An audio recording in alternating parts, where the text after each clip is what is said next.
We have entered an era where machines can synthesize billions of data points in a heartbeat. Intelligence, which used to require years of study, has become a cheap, abundant commodity. We no longer have to spend hours hunting down specific facts. We simply command software to draft a keynote speech, summarize a 400-page book, or explain quantum physics in a single paragraph. But as our synthetic machines become more capable of processing complexity, our own cognitive habits are visibly shifting in the opposite direction.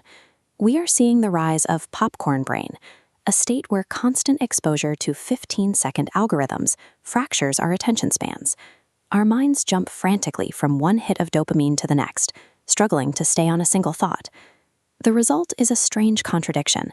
We have instant access to an ocean of information, but we are losing the fundamental ability to think deeply about any of it. How did our focus break at the exact moment technology perfected knowledge retrieval? To understand the crisis, we have to look at how our definition of a smart person has changed over time. It hasn't been a fixed target.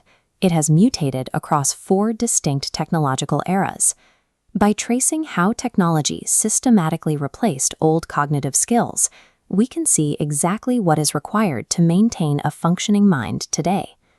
In the first era, the print era, knowledge was on hand. Information was bound to physical objects like books, Qurans, and encyclopedias. In this world, a smart person was the memorizer. Success meant reading linearly, avoiding distraction, and retaining vast amounts of facts in your own head. Then the internet triggered the search era. Knowledge shifted to on-demand. Almost overnight, search engines made pure memorization an obsolete skill.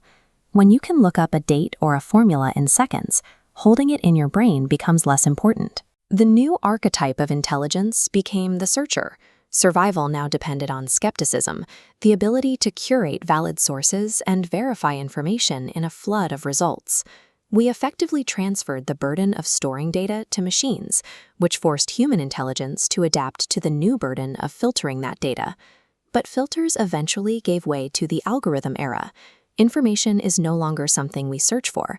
It is proactively handed to us by social media, curated to feed our egos. In this phase, the mark of intelligence is simply being the sane one. It means maintaining objectivity while trapped inside an echo chamber that is designed to manipulate your emotions. Now we are entering the Gen AI era. We are no longer just asking machines for links. We are commanding them to synthesize complete answers. The advantage now goes to the good questioner, the person who can treat AI as an intellectual sparring partner, iterating on ideas until the machine produces something of real substance. However, this model relies on a crucial truth. AI can only output a high-level synthesis if it is fed a high-level prompt. That becomes impossible if the user's mind is empty. We are seeing a divide. For those who can only passively consume, AI becomes a source of generic, shallow noise. Only those with a deep internal knowledge base can effectively command these machines to do anything meaningful. This is where the popcorn brain crisis meets the AI era. A mind habituated to rapid-fire hits of instant gratification struggles to slow down long enough to construct the complex, multi-layered queries that advanced AI requires. To bridge this gap, many are returning to a deliberate, old-school practice, deep reading. Reading a complex book forces the brain to build its own logical architecture. It trains the mind to understand causality. This creates a dense internal knowledge base, the fuel needed to craft high-level prompts. Without it, you have nothing to ask the machine. Without the focus required for deep reading, knowledge remains wide but shallow. You may know a little about everything, but you lack the depth to use any of it effectively. This dynamic reveals a choice between 2 types of minds, the warehouse versus the factory.